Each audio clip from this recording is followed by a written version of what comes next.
where in the world you're joining us today. We want to welcome you for attending this Vivid-sponsored webinar.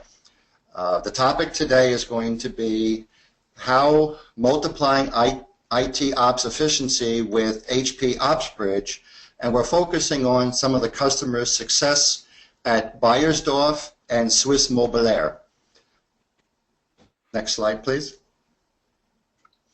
Again, this webinar is brought to you also by HPE Enterprise Software in conjunction with the Vivid organization.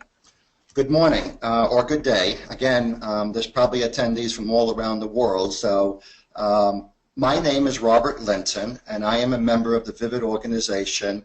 I help co-chair some of the Total Quality Assurance SIGs and the U.S. Government Federal SIG in the Washington, D.C. area, and I've been involved with the application lifecycle management of software for almost 30 years and supporting the HP software tools for about the last 19 years. Next slide, please. We're very honored today to have two great speakers with us. Thomas Kreselek is the manager of IT services processes at Beiersdorf in Germany, and Daniel Boschbach is an engineer with Swiss mobiliar, and we want to welcome and thank them for their time today and their ability to speak to today's topic and present some of the successes they've had at their unique organizations. Next slide, please. So before we get started with today's webinar, there are a few housekeeping topics we'd like to go over. Remember, this is a live session and it is being recorded. All recordings are available to all Vivid members after a session has concluded. It might take a day or so for it to appear on the Vivid website, but if there's somebody in your organization or somebody you know that would like to see it, you can just refer them to go to the Vivid website and they can view those recordings there.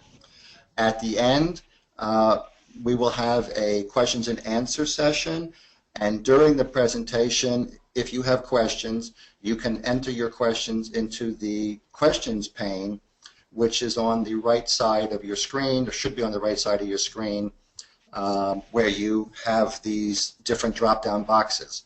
We'll get to that in a second with the next slide. Next slide. So here's the webinar control panel that I was referring to. And if you look for this panel, normally it's on the right side of your screen when it comes up, you'll see that there's a section there called questions and chat. And that's where you would type in your question at the bottom and in this white field where it says type message here, and make sure that it's being sent to the organizers and panelists. So if you have questions during the webinar, please type them in there. We'll try to address as many of them as we can at the end of the session. And if we run out of time because there's so many great questions, then we'll answer all those questions and post them to the Vivid website after the webinar is concluded, like we do with the actual presentation. Thank you. Next slide, please. Well, hello, my name is Daniel Boschbach, and I work for the Swiss mobiliar insurance company in Switzerland. I have to apologize right now. I'm sitting in a park. There might be some background noise. Today I will present to you how we are using the business value dashboard and in conjunction with the OpsBridge. If you can't measure it, you can't improve it. Peter Drucker said that back in one of his management books in the 19th century. We'll come to that a bit later. I will shortly go through the agenda here. First, we start with what does actually mobiliar do, and then the monitoring model that we developed, the dashboard that came from it, and what the measurable benefits were for our management as well as for our operation, and then the business value dashboard, how we can use the IT data as well as business KPIs. The Swiss mobiliar was founded in 1826, So it's the oldest insurance in Switzerland, and the legal form is a cooperative association, also called mutual company, meaning that all the members are sort of also the owner of the company. Switzerland's it's also Switzerland's #1 insurer of household items, as well as for business and pure risk life insurances. We are physically close to customers with roughly 80 offices. These are general agencies, like very large offices, and 160 locations as well for smaller, more rural areas. We are insuring about 1.7 million people in Switzerland. We have about 4,600 employees and 300 trainees. And we are the most valued brand in Switzerland for 13 years in a row. Here is also a comparison of the reputation we have among the different insurances in Switzerland, which shows clearly that we have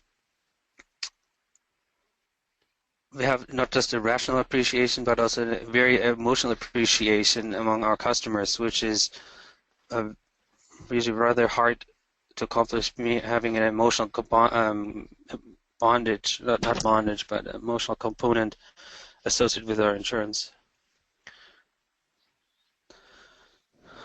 Our IT consists of iOS, Linux, and Windows, and ZOS components. We have about roughly 5,000 servers, 5,000 notebooks, and several iPhones, and we use Oracle databases, DB2, MS-SQL, and Neo4j databases. We use off-the-shelf software like one of those ArcGIS and SAP software, Business Objects, Siebel, and other applications, as well as quite a few mission-critical applications that are homegrown that we are actively developing. The most important thing in communication is hearing what isn't said. When we first developed our monitoring model, we had several applications monitored, but not all of it, and not everything consolidated at all. Like, we didn't know exactly what stuff would happen. So we looked at what we had. We had the infrastructure, but that would be we developed an aviation analogy to represent our monitoring model.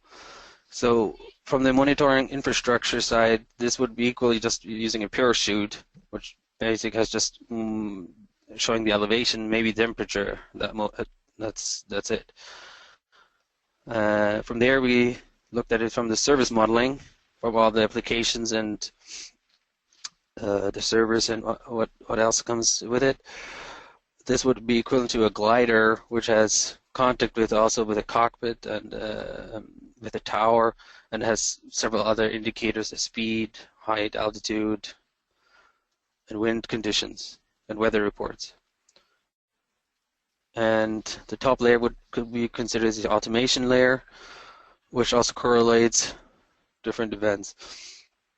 This would be the equivalent of a normal passenger airplane, which also has connections with the tower, but also has thousands of other indicators that need to be consolidated to be manageable. We call this then the degree of monitoring, of the maturity of monitoring. This is the result of it. On the bottom, we have the monitoring layer, all the infrastructure components, the operating systems, network components, databases. And then we also have the synthetic monitoring and real user monitoring, where we actively sniff out the traffic. And the integration layer, we have the CMDB and the service modeling component and the event console. And then top we have the automation layer and intelligent alarms, which we largely didn't actually implement because we didn't need to. but I come to that later again. And then top of the visualization layer for the IT management, the application owners or service owners, and the operation control center, as well as business dashboards. Here we present the different components that we used from HPE. We have the BPM, the RAM components from HPE, as well as the BSM connector, which plugs into all the infrastructure monitoring on the bottom that can be universally then introduced into OMI and the RTSM, and then the dashboards on top with the workplaces. This represents the OMI and our tower, communication tower. Plans are only good intentions unless they immediately degenerate into hard work. It took us a while to implement it, about a year, but this is the result of it. For the operations control center, this is the dashboard. I'll make an example here. On the top, we have the different event states if they have been edited or have been addressed already. If not, then we have two indicators, 4 hours and more than 8 hours if the incident hasn't been resolved till then. Gives the operation controller some more control and to address the service owners to resolve the issue. Here we have the different components that we monitor and categorized in certain groups, and the history of the critical events as well as the incidents, for the management to see also that we actually do some work and get the incidents down again. And on the bottom, we have all the events that come in. We only address effectively the critical events because the other ones are only addressed by the service owner directly. And on the left side, we have all our critical business applications that we call top applications, so the operation control center can always see if they're affected directly or not.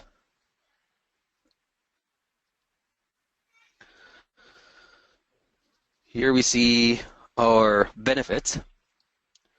Might not be obvious, but we increased the amount of monitoring tickets by quite a large margin, but that is not negative in that sense because it creates more transparency because we actually see what is going wrong and we can resolve it quickly. Because at the same time, we decreased we call it term average routing rate between when an incident occurs, who can resolve the issue as quickly as possible. Meaning, if the number would be 1, it would be meaning that every monitoring ticket would have been assigned at least once more before it has reached the right person who can address it. But most of the incidents these days are just assigned the right person. Maybe less than 10% are not assigned correctly. Also, what we see here, in the meantime, to repair monitoring tickets is also going down. But we also see that, considering that we're getting more and more tickets, that it's leveling out. Not surprisingly, because we're adding more and more infrastructure as well as more applications to our environment, no actually reducing staff at the same time. Management is doing things right. Leadership is doing the right things. So how we can support the management? We addressed the IT manager, the operations, the service owners, and the operation control center. And now we come to the business dashboards. It took us roughly about 4 months to deploy the first version of our dashboard for the business. But the initial version that we could show the board of directors right away was within days, actually.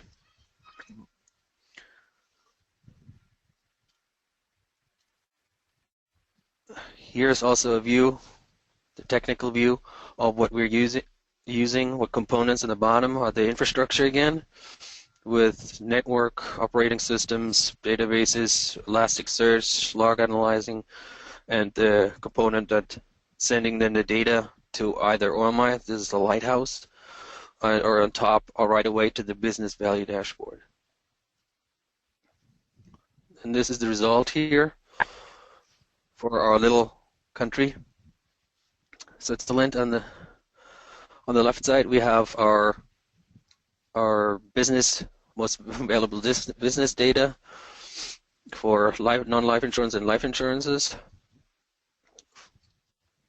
On the bottom, we have new business, created new business, replacing the business, or cancellation, and damages.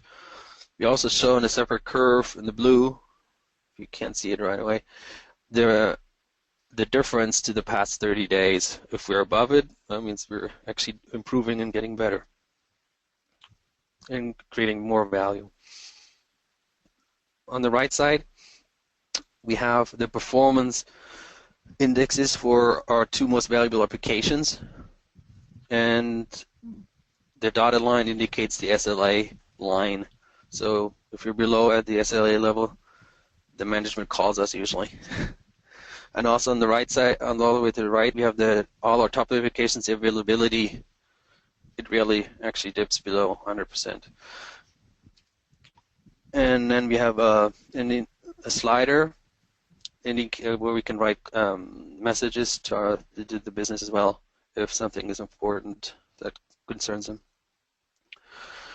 And also the Switzerland map, this is where all our offices located are. It's kind of hard to find actually a Swiss map with a small country on the right side. It's slightly brighter. That's Liechtenstein, one of the smallest countries in the world. So we had to add it ourselves.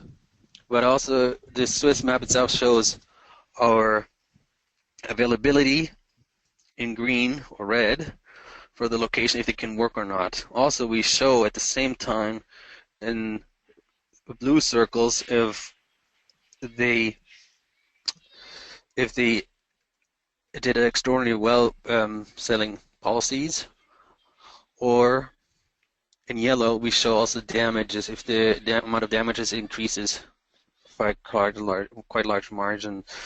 That happens, for example, with a hailstorm. You can see along the map where the storm goes through, actually there were several offices are then affected by these damages. Here is a quick slide for our stakeholders in the end. They actually look effectively at our business value areas currently. These are the corporate communications people, the IT operations, of course, the corporate development, and the brand management, and a few developers. The largest group we actually don't know about is within our company, because we give out the link to the dashboard to everyone. So, but we haven't heard any bad things about it. We don't heard any good things about it, and we're looking forward to next year for new demand for the business value dashboard. Thank you. Thomas?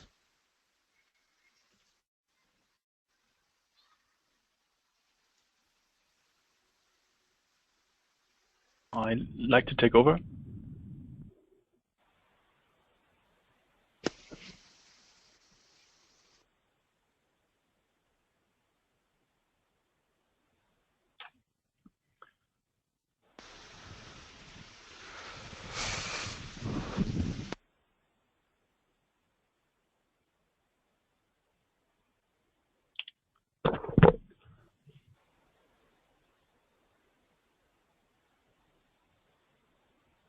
Hi everyone.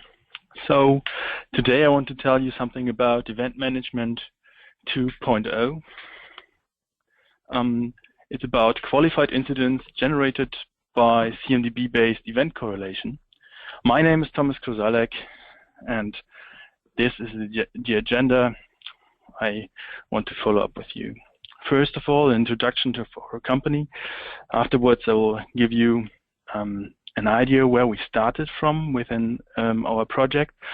And the third thing is I will tell you about the concept and the use cases of Event Management 2.0 and afterwards I will give you an estimation about effort and benefit. So, who we are. We are Beiersdorf. We are skincare. We have a lot of strong brands, and Nivea, Eucerin, Tisa, and so on. And we have been founded in 1882 in Hamburg, Germany. Currently, we have more than 17,000 employees worldwide, and we have more than 150 affiliates in the world.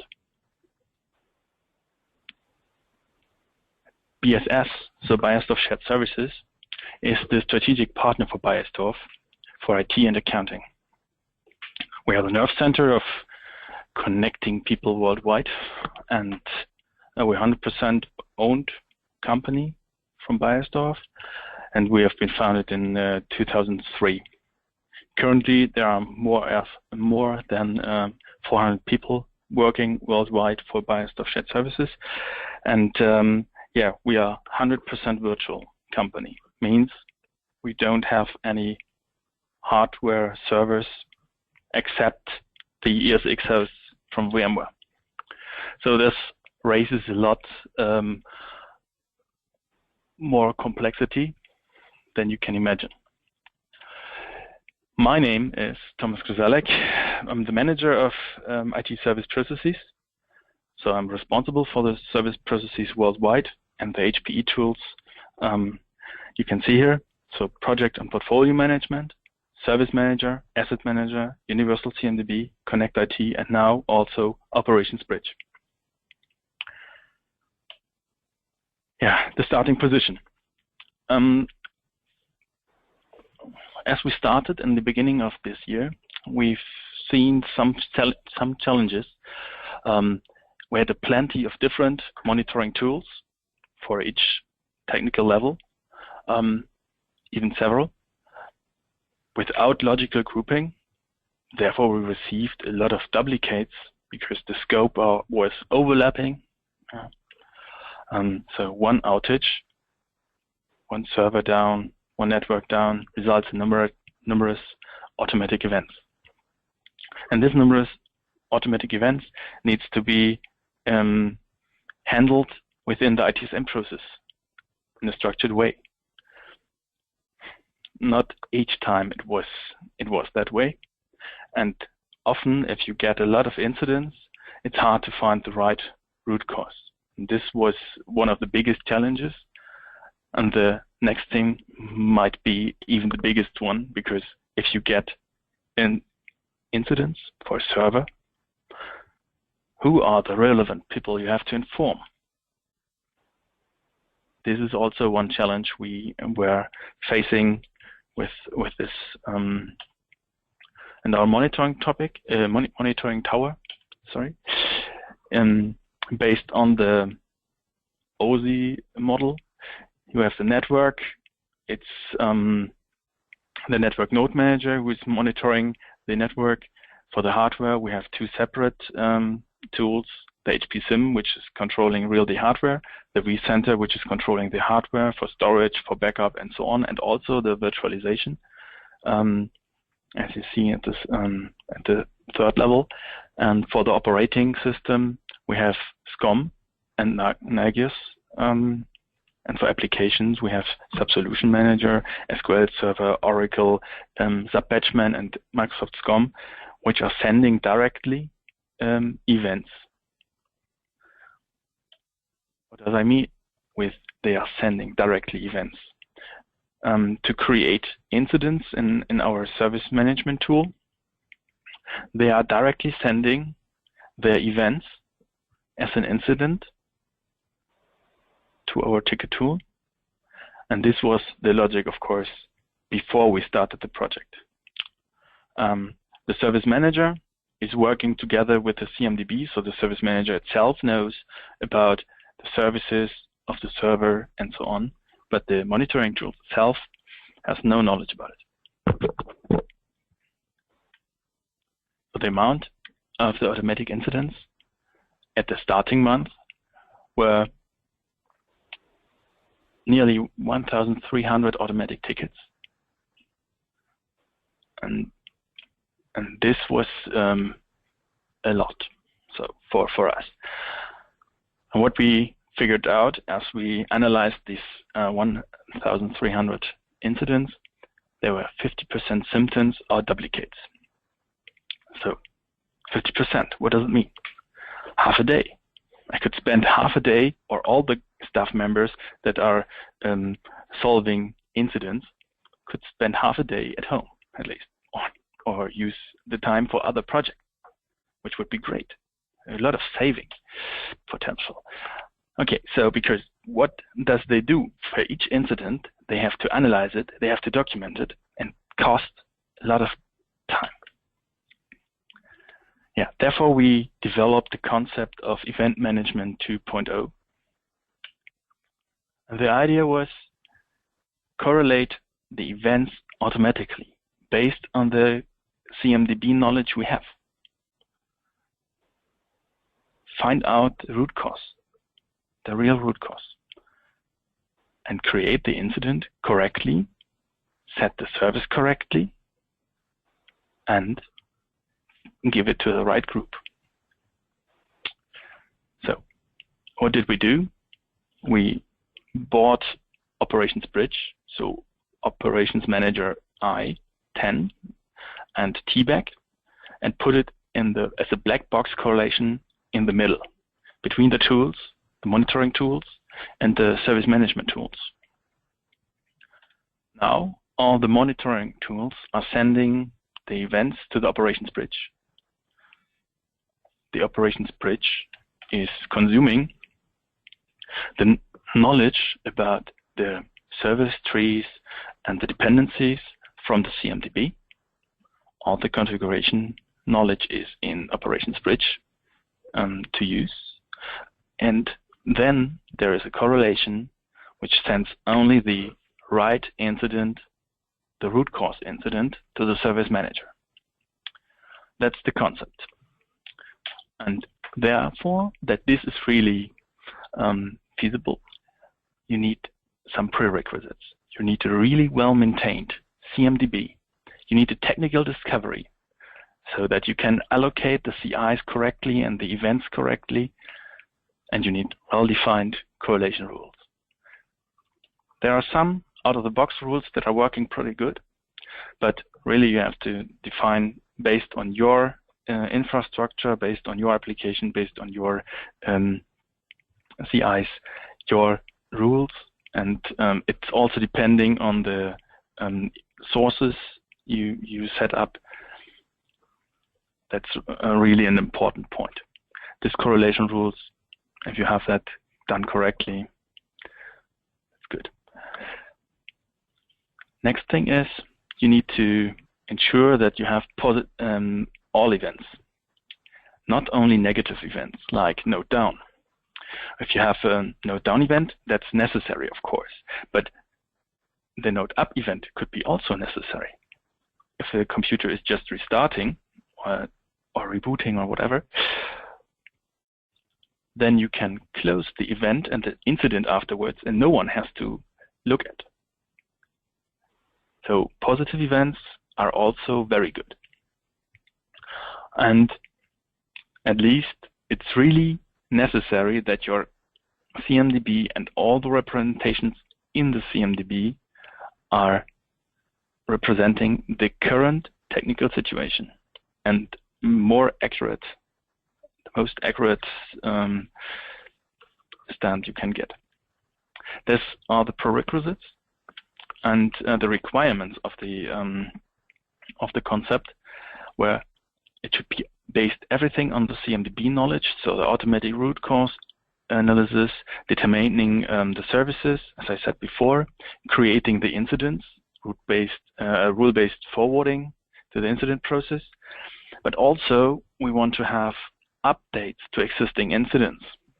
And nevertheless, this was the most important point to get the buy-in of the groups that are solving incidents usually. they can control, and their monitoring tools can control the filtering of events, the criticality of events, define failover groups, and so on, so that they have a bit control to ensure that there are not too much events, not too much workload. They can ensure their CSI, so their continuous service improvement process, in their hands. And that was really important point. So with this concept, we defined some use cases I want to present here now. So the first is pretty helpful, duplicates, and the best thing of it, an operations manager can recognize duplicates out of the box. This automated recognition of duplicate or doubled alerts, this is really helpful, as you can see in the slide here. There are high numbers of duplicates sometimes, and some of the monitoring tools are just sending and forget. And this point, operations manager is really helpful with the out-of-the-box logic, with reducing duplicates. And the good thing is they are creating just one incident and they are publishing updates also. So if you receive a duplicate or an update or something, it's published to the incident too. Well, I think I forgot something. For the most important thing for our black box, it's named black box because no one is looking as an operator to operations manager. That's why we do not invented some perspectives. They are just looking to the real incidents, and all the events are correlated and forwarded. That's maybe important to mention here. Okay. So the second use case, site is not reachable. What does it mean? I think I have to explain first a bit of our technical structure. So we are located in Hamburg. We have our data centers, main data centers located in Hamburg, and then we have 290 sites in the world, which are connected with 2-3 routers. And if we cannot, and the central monitoring tools are also located in Hamburg. So this means if Paris, for example, here is not reachable because the WAN carrier has an outage, and it's even redundant, but it's an outage there, we cannot reach the service in Paris. We cannot reach the applications in Paris. And what we do in this case, we correlate all the events to one root cause event. The routers are not available, so means the site is not available, means site is down, and informing all depending events, all depending teams. This is the way we do that here. Good. So the next case is blackout, means some devices without USP of a site are down, so a percentage down outage. And so in this case, you see our location Spain. We have there a lot of switches and routers and also servers, but some of the routers are only working with the USP, and all the rest could be down. So means a percentage outage, the same symptoms, depending server, depending applications would not be reachable due to network failure, of course, due to blackout, and they would report degradations, outages, whatever. In this case, we can also correlate with TBAC. Yeah. Okay, then we have the simple case. A network device could be down.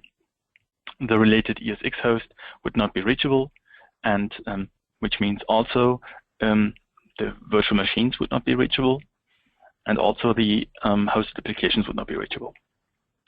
Also, this one simple TBAC rule. All the TBAC rules could be stacked because the OMI will combine them together. And for this reason, we only set up so small pieces here. So next piece is pretty simple: server down, application down. So if a hardware host is not reachable, VMs are down and applications are not reachable. Maybe also depending applications are degraded. Yes. So, and you see there are use cases, and you can imagine there are a lot of further use cases like here. If a disk is full, the server functionality is degraded. If a database has an outage, the applications are not working, jobs are aborted. If web servers are down, websites are not available, and so on and so on. So on and so forth. Yeah, now let's come to the benefit and to the effort. So this is the initial slide I showed our management when I was starting the project. It was clear we have 50% of duplicates and symptoms in total. And this is the time we could save when we just reduced to 50% the duplicates and symptoms. And if you assume you have 12 minutes for 10 minutes for analysis, and I think it was 4 minutes or 2 minutes at least for documentation, then in total you come to 65 hours per month, which is a high number. And if you take our internal cost rate, you save 7,150 euros. And if you, in this month where I did the analysis, we had six times to disturb the IT staff at night. This means they cannot work next day. And they get, in addition, they get money for the night. This means we have a loss of money, and we have to pay them for the work at night, which is fine for, of course, but it's you have to spend it, which means 6,000 euros. And now, imagine you can recover your systems faster at an outage. It's priceless. Okay, so now I did an ROE calculation on it. We have licenses, maintenance, server operations, initial project. We have this reduced time to repair, and we have the reduced outages at night. And you see here, licenses with depreciation, 60,000, maintenance 30,000, server operations 21,000, initial project 20,000. And by the way, we did this within 1 month, and that's why the first year is a bit reduced. With the mean time to repair reducement, we have 78,000. The outage at night reducement, we have 66,000. And you see in total, we have a positive result in the first year. And if you look to the next years, so from the second year on, you have nearly 50,000 saving. And after the 6th year, because the depreciation of the licenses will end, after the 6th year, you have a permanent saving of more than 100,000 per year. And as I showed them this, they want to have it. Our next steps, we have a step-by-step approach. We started with the network. Now we are working with the server events, and the next steps will be backup events, storage events, vCenter integration. And next year we will go to applications, so Active Directory, Exchange, and Skype. And then we will start with the business application. So thank you for your attention. And now I like to hand over to Robert. So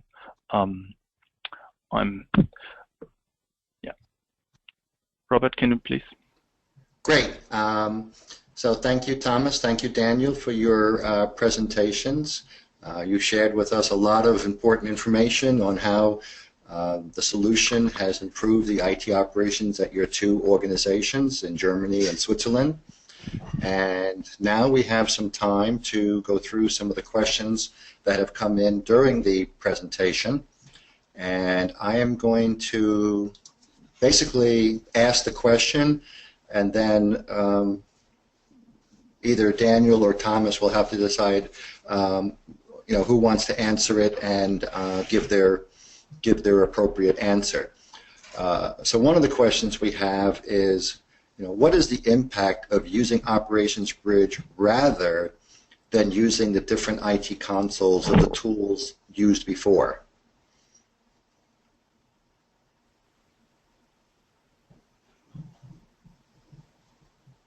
Hello?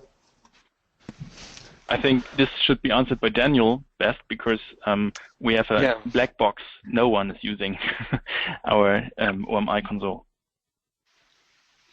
Okay.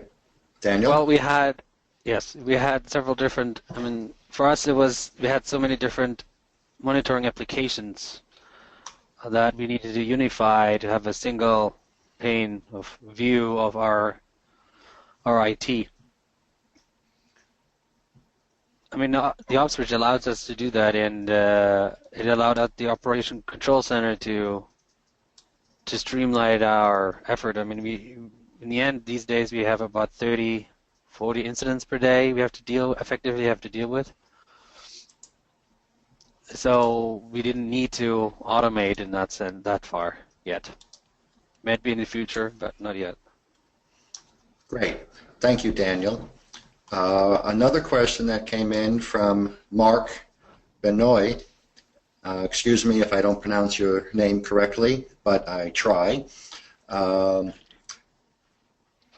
At mobiliar, I see that Splunk is integrated with OMI. Could you please describe that integration a little bit more in detail? We only use an event integration with Splunk. Technically it's an SMTP trap, because all the infrastructure is monitored through either SCOM for the Windows side or Xenos or Zabbix from the Linux side, because then you have all the topology, that infrastructure information already from that monitoring system. So we don't need any more information from Splunk. Because in the end, they always use Splunk then to analyze further the details, because Splunk has way more information that we can provide in the OpsBridge. All right. Thank you very much. We have a question now from Chris. He's asking, is it possible to do event correlation without relying on an accurate CMDB?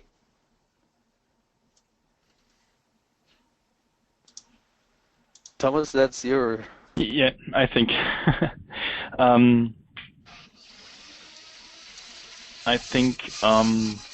you really need an accurate CMDB. So imagine you have a virtual environment, and on the ESX host, only the VMwares are switching from one ESX host within a cluster to another ESX host. If the ESX host fails and the other VMs are down, maybe this important application is not affected, and you are reporting the wrong one, and the wrong team is disturbed maybe at night. This would cost a lot of money just because it's not accurate. And this could happen. So for this reason, you need a really accurate database. So in and when I should tell time frame, I think 20 minutes. I think at maximum 20 minutes, 30 minutes. This should be the actual time frame. Great, thank you, Thomas. It all goes back to, you have to have good input to get good output. So if you don't have a complete CMDB, it's more difficult to get the results you're looking for.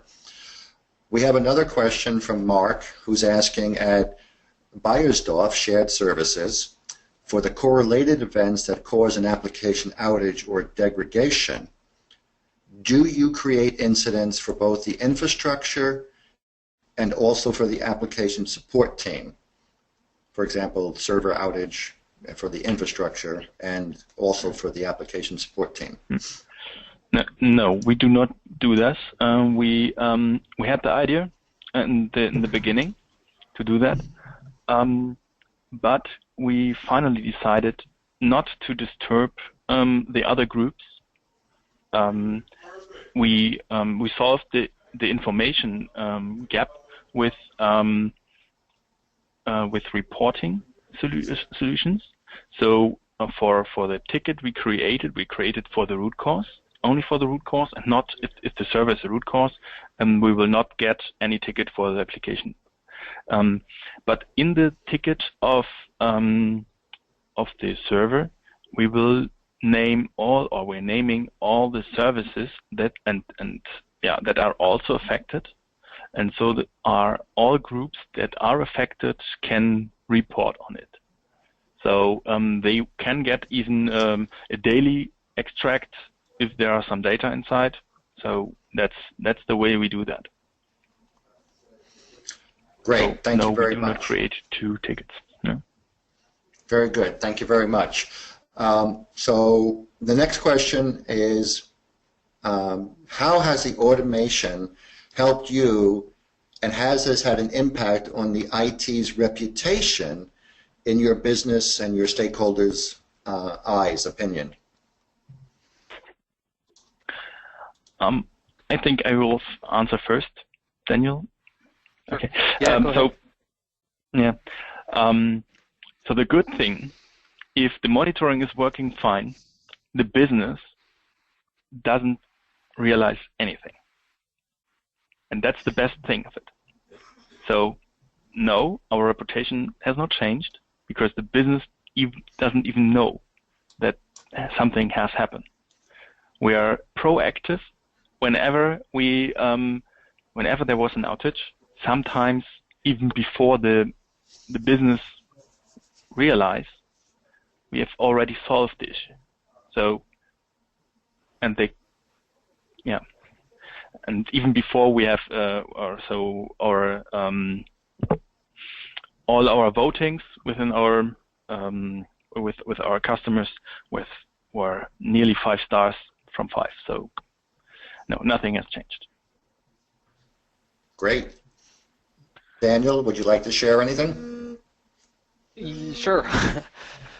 Before this project started with OpsBridge, I mean, we had monitoring with our monitoring solutions. We had information, but not the whole picture. The result was that we got sometimes tickets from our offices that say, like, this application is slow, but we don't know, where or why it's happening.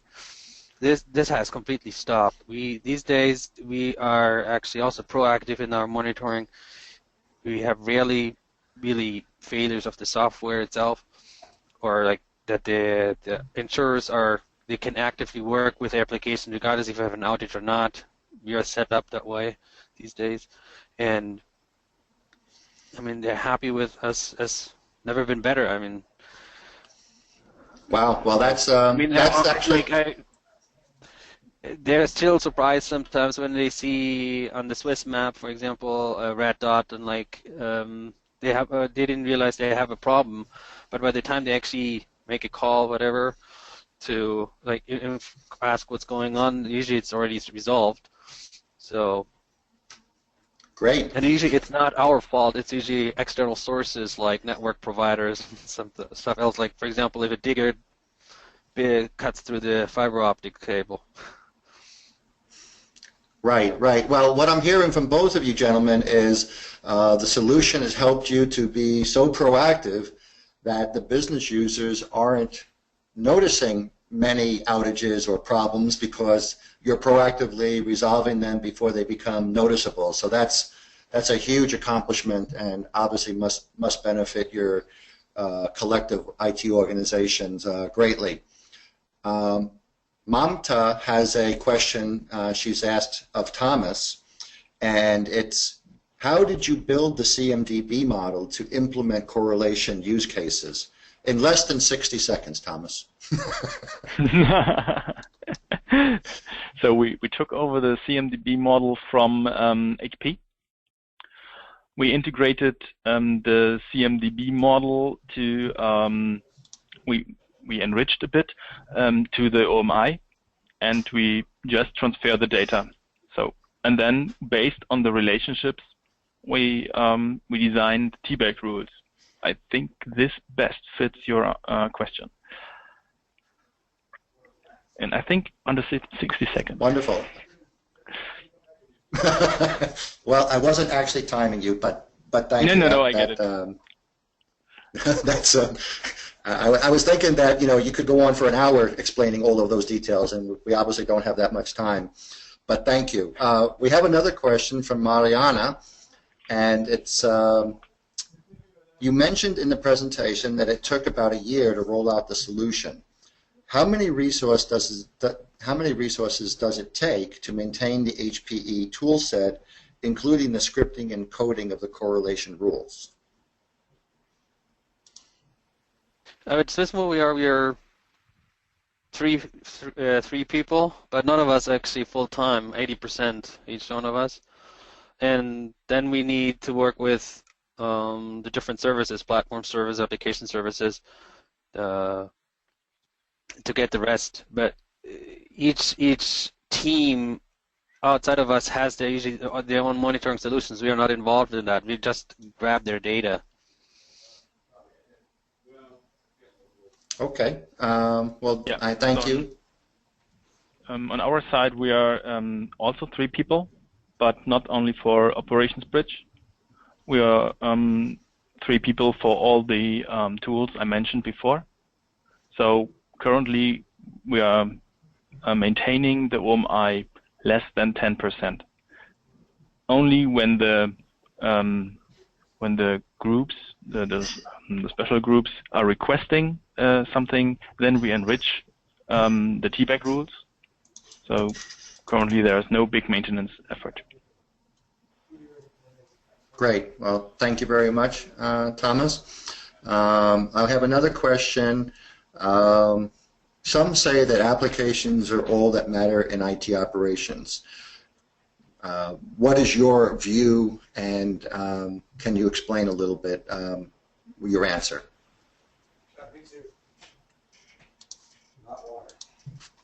Either Daniel or Thomas. So I think that's a very IT-centric view. So my point of view is more customer-centric and service-oriented. So whenever someone tells me applications are the only thing that counts, no, applications can be exchanged. The important thing is that you support your customer and the way the customer needs. And I think that's everything I could tell at this point. Okay, thank you for that answer. The next question obviously goes to what I would call the focus of the presentation, in the sense that to what degree of event reduction has been obtained using the OpsBridge, and how did you obtain that reduction? So, Daniel, will you start?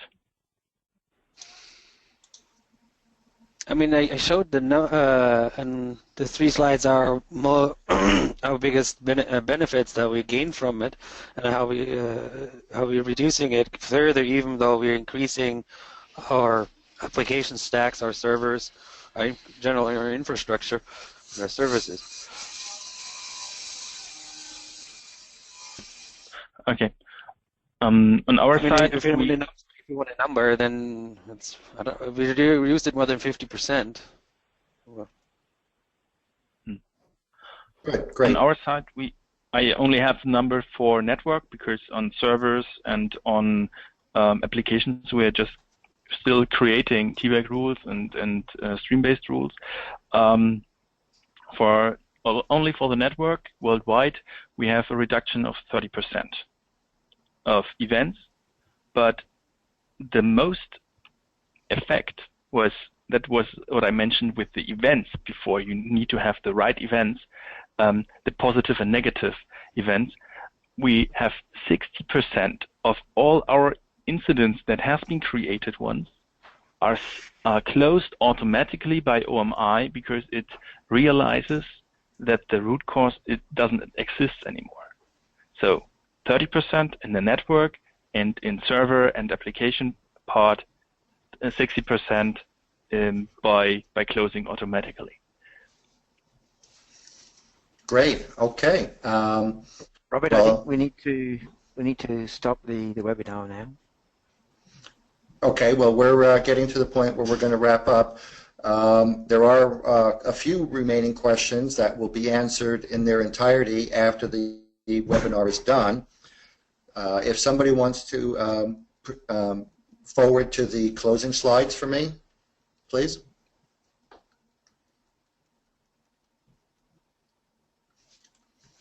Great. So again, we want to thank you for attending today and taking time out of your schedules to join us and learn from both Daniel and Thomas. We want to thank the two presenters for their contribution and their experience and knowledge that they've shared with us today and the results that they've received.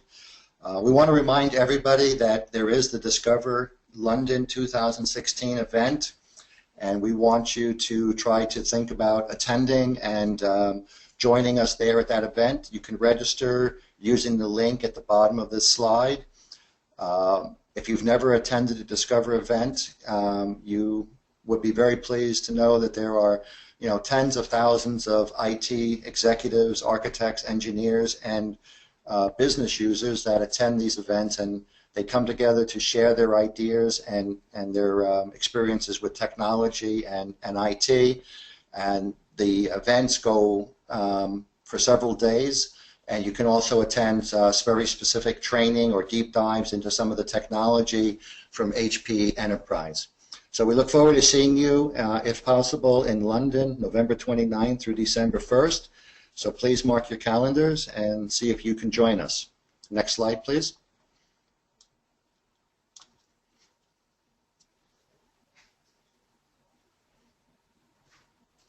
So here are the top 10 reasons why you could reason to present your case for attending the Discover event in London. I'm not going to read all of these, but certainly take a look at them, and perhaps it can add value to your case for why it would be beneficial for your organization to send somebody to attend the Discover event in London, November 29th through December 1st. Next slide, please. So again, we wanted to thank all of you for attending today. We please ask you to take a short survey and opt in for more information from our different organizations, from HPE and from the Vivid worldwide organization.